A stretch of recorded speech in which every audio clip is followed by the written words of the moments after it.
Hello, everybody, and welcome to the second webinar in our series of webinars concerning caring for people with early breast cancer. So let's quickly introduce ourselves. I'm Teresa Wiseman, and I'm a Professor of Cancer Care at the Royal Marsden NHS Trust in London, UK. And I'm also a member of the EONS Education Working Group. Meryl? Hello, everybody. My name is Merel van Klinken. I am from the Netherlands, and I am also an EONS Executive Board member and a member of the Advocacy Working Group. And I work as a cancer nurse in a Dutch cancer center. Hello, everyone. I'm Celia Díaz de los Ríos. I'm an oncology advanced nurse practitioner from Spain, and I'm also the co-chair of the Education Working Group in EONS. Hello, everybody. I'm Mandy Shoebridge. I'm a specialist breast cancer nurse based in London. I've previously been a consultant nurse in one of the big London hospitals, and now I work for Breast Cancer Now, which is a UK breast cancer charity. That's fantastic. So let's look at what we're going to be doing today. So some of you will already be aware, but just to recap, we've been sponsored to develop a mini-series of 3 webinars as education support for nurses caring for people with early breast cancer. The aim of the mini-series is to give you an overview of the knowledge and skills needed to care for people with early breast cancer. And here's an overview of the web content. So webinar 1, which some of you may already have attended, but don't worry about it if you haven't managed to access. The recording is on the EONS website, www.cancernurse.eu.eu. In webinar 1, which was the 21st of November, we looked at early breast cancer as a disease. We looked at pathophysiology, risk factors, genetic breast cancer, MDT work, and European guidelines and decision making. And then we also added to that an overview of early breast cancer surgery. And this was so that in webinar 2, we can focus on adjuvant therapies. So today, that's what we're going to cover: an overview of adjuvant therapies, including neoadjuvant therapies. We're going to cover assessment and management of treatment side effects and symptoms. And we're going to cover emergency situations and how to manage them. And then webinar 3, which is on the 19th of December, we'll look at the impact of early breast cancer on people and their families. We're going to look at living well during and after treatment, how to manage common symptoms, educating patients of signs and symptoms of recurrence, and end of treatment summaries. So without further ado then, let's start with webinar 2.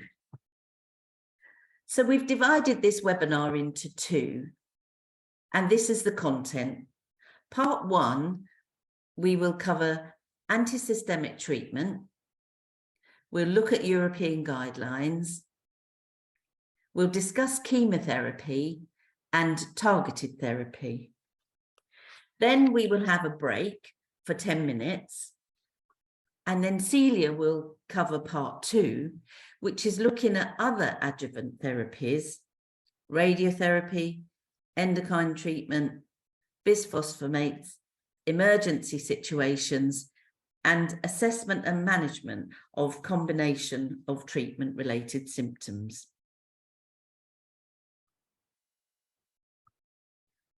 So in terms of adjuvant therapy, neoadjuvant chemotherapy is given to reduce the size of the tumour to make it operable or to downsize it to enable breast-conserving surgery. It can also be given to reduce the risk of metastatic disease, especially in people with locally advanced disease. The decision to offer neoadjuvant chemotherapy should be made at the multidisciplinary team meeting and be based on the size of the tumour, the focality of the tumour, position of the tumour within the breast, and the ER and HER2 receptor status. The reason for giving adjuvant chemotherapy is to reduce the risk of recurrence, both local and distant. And some patients may have further chemotherapy after neoadjuvant chemotherapy and surgery if complete pathological response was not achieved. That is, that there's still disease present. But before commencing any chemotherapy and before any chemotherapy is decided or given, it is important to consider fertility and sexuality. Conversations about fertility and sexuality need to be had early on so that people with early breast cancer have a chance to think about the impact, consequences, and be prepared for what might happen. In terms of fertility, often people just want to get the cancer treated as early as possible and are not thinking about fertility. Some won't have partners, and others may be important to have the conversations, as it can have a huge impact on people, especially later on. People need to think about the options and choices before treatment. Having cancer and treatment impacts on relationships. It's also important when talking about fertility and sexuality that we're careful to keep our language neutral and sensitive. People may be easily put off or isolated if assumptions are made about their sexuality or relationship which are wrong. So keep language neutral by talking about partners rather than wife or husband, and using they instead of him or her, and be sensitive in your approach. Consequences of treatment and side effects can affect sexuality and sexual health, and Meryl will talk about this more in webinar 3. For some, there's a loss of femininity, or in the case of male breast cancer, a loss of masculinity. At this stage, it's really important to talk about using contraception during and after treatment, especially in ER-positive breast cancer. The risk of pregnancy is very real, and you will have heard from Mandy's slides in webinar 1 how common it is. So the reason we put this slide in at this stage is to stress the importance of conversations about fertility and sexuality early in the pathway. So what is chemotherapy? Obviously, some of you will know this, but we need to recap for those that are new to cancer care. Chemotherapy, cytotoxic chemotherapy, means poisonous to the cell. Chemotherapy drugs work in slightly different ways. For the most part, chemotherapy targets mechanisms by which cells divide. It prevents cells from dividing. The drugs do not distinguish from any other cells, so they may cause many side effects, which we will discuss later. However, for the most part, normal cells do recover. Cancer cells do not recover. So here is classification of chemotherapy.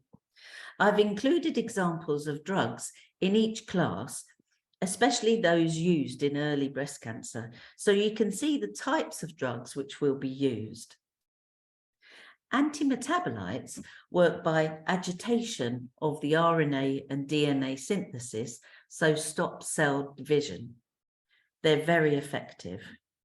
And examples of these include 5-FU, which most cancer patients will receive, and also methotrexate.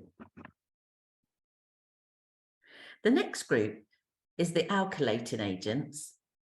And again, most people having chemotherapy for breast cancer will receive these. They work by altering the cellular DNA, thereby inhibiting DNA replication. And examples of these are cyclophosphamide, which is given in early breast cancer treatment, as well as carboplatin, cisplatin, and chlorambucil. So they're a very common group of drugs used. Next are the anthracyclines. These inhibit RNA and DNA synthesis. For example, epirubicin, which again is used in breast cancer care. Plant alkaloids, which are also sometimes called meiotic inhibitors, include the taxanes and the vinca alkaloids. They work by disrupting microtubule assembly and thereby causing M-phase specific cell arrest. And lastly, but not least, the topoisomerase inhibitors, which inhibit the enzyme topoisomerase, which causes cell cycle arrest and apoptosis. So I'll just show you a slide of the cell phases so that you can see and be reminded about the places within the cycle that I'm talking about. Here you can see the cell cycle on the left showing the phases G1, S1, G2 and M.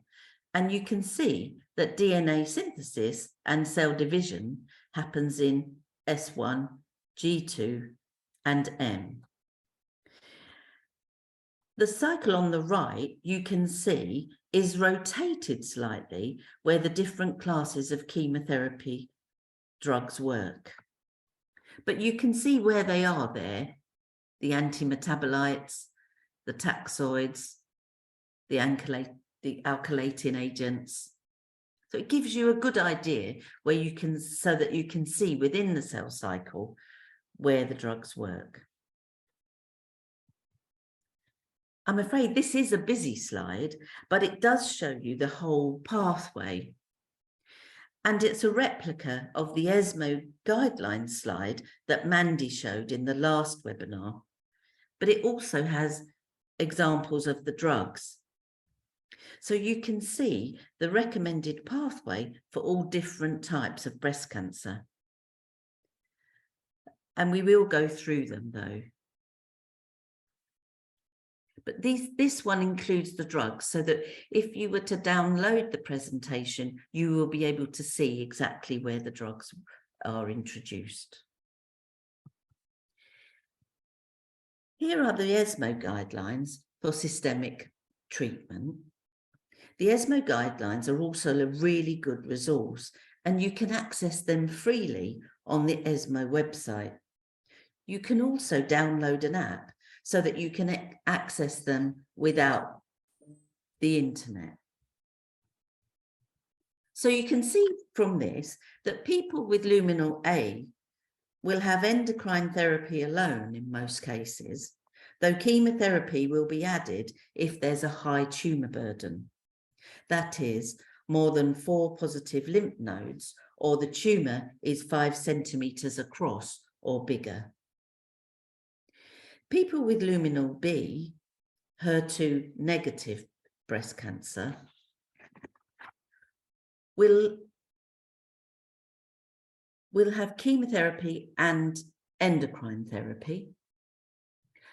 Those with luminal B that is HER2 positive breast cancer will have chemotherapy plus anti-HER2 therapy, followed by endocrine therapy. Those who have HER2 positive breast cancer will have chemotherapy and anti-HER2 therapy alone.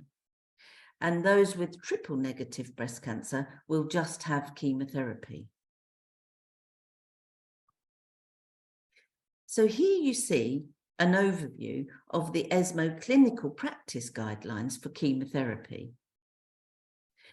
You can see the initial divide is whether hormone receptive positive or negative, and then it goes into subtype.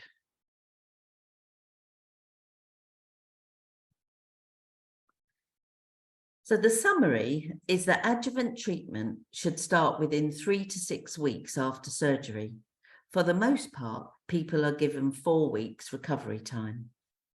Neoadjuvant therapy should start within 2 to 4 weeks of diagnosis and staging. All people with luminal-like breast cancer should be treated with endocrine therapy. Chemotherapy should not be given alongside endocrine therapy. Usually, you wait until chemotherapy is finished. It should be used based on the risk of recurrence.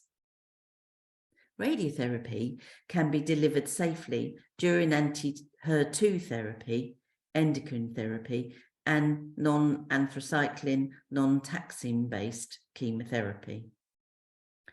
When having both chemotherapy and radiotherapy, chemotherapy should be given first, followed by radiotherapy. And Celia will talk more about radiotherapy after the break.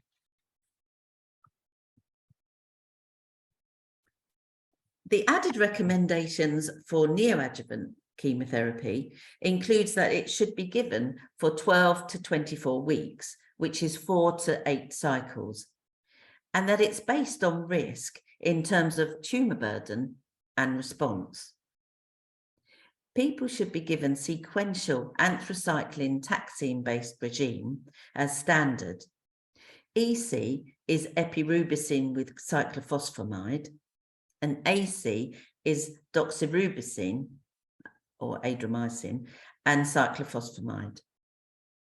GCSF can be given for those at risk of severe neutropenia. As I said earlier, chemotherapy does not distinguish between cells, so destroys rapidly dividing cells. Here are the main side effects of chemotherapy: hair loss, mouth sores, nausea and vomiting, constipation or diarrhea, neuropathy, rashes, pain, especially headache, and some people have trouble breathing. Other effects on blood cells include bruising and bleeding and a weakened immune system. This is especially important at the nadir. Nadir is the term that basically means low point. When a person with cancer reaches their nadir following each chemotherapy cycle, it means that the person's blood cell count are the lowest they will be during the treatment cycle. The nadir tends to occur 7 or 10 days after treatment, though some drugs can have nadirs as far out as 21 to 28 days. The nadir is important with regard to neutropenic sepsis, which Celia will talk about in part 2. It's also important to note that gastrointestinal symptoms and signs typically occur 3 to 5 days following treatment, and usually have resolved by the time the nadir approaches. We've used the ESMO guidelines again in terms of recommended advice on managing chemotherapy side effects and the information we need to give patients and their families. So you can see here increased risk of infection. The advice is to plan and prevent, be vigilant and watch out for warning signs such as fever, fatigue, cough and diarrhea. Practice good hand washing and general personal care and hygiene. Stay away from people that you know are sick and have active infection. get vaccinated, which of course has been really important in the late pandemic. Eat well and stay hydrated. Keep hot foods hot and cold foods cold. And it's important to explain to patients that they need to report promptly to the team any signs of infection, fever, progressive cough, diarrhea, or any symptoms. It's also important to explain to patients that they must avoid people who have had live vaccines, because this could cause them a lot of problems. In terms of sore mouth or mucositis, advice about brushing teeth twice daily and flossing is important alongside rinsing with a warm saline solution several times a day. If mouth sores are a problem, they can be treated with Oragel or a lignocaine-based mouthwash. If infected, they can be treated with antibiotics or antifungal drugs. In terms of loss of appetite and taste changes, the advice to give is to stock up with foods that they like and to eat small meals and snacks throughout the day. To supplement with high-calorie foods and well-seasoned foods. The sense of taste often puts people off their food. So if you've got well-seasoned food, then it changes the taste. For fatigue, it's important to advise patients to get treated for any conditions which might make fatigue worse. For example, depression, anxiety. To plan an exercise routine and to get moving, and to take time to relax and practice a good sleep routine. Nausea and vomiting can be treated prophylactically with antiemetics prior to and immediately following chemotherapy administration. It's important to advise patients to report if their nausea and vomiting continues more than a few days after chemotherapy administration. Advice concerning diarrhea includes taking anti-diarrhea medicine and probiotics, but again, advising patients to report it if it's a problem. A useful resource for people with breast cancer having chemotherapy is this. It's 10 top tips for managing chemotherapy side effects. And this was developed by people having breast cancer treatment linked to MD Anderson in the States. And these are their 10 top tips for other patients. Get some rest, stay hydrated, eat when you can, create a sense of normalcy in your routine. Look at your support and care teams to have your back through treatment. Keep things around that bring you comfort. Stay ahead of your nausea, stay positive, prepare for possible hair loss. And remember that everyone experiences with chemotherapy are different. So those were 10 top tips from patients to other patients. So let's look at targeted therapy. Targeted therapies have changed the landscape for people with HER2 positive breast cancer. As Mandy explained in webinar 1, people with HER2 breast cancer have an overexpression of HER2 on the surface of the cells in their breast, which causes the cells to grow and divide at uncontrolled rate, leading to tumor growth.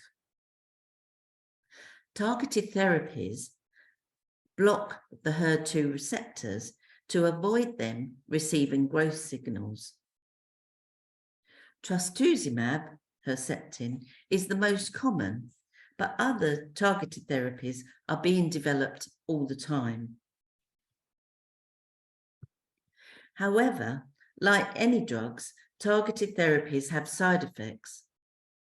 And the most common side effects are nausea and vomiting, fatigue, mouth sores, diarrhea.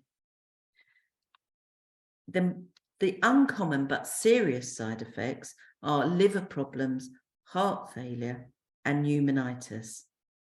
And patients need to be monitored closely if there's any chance of them having heart or liver problems. So we need to monitor their heart and liver during their treatment.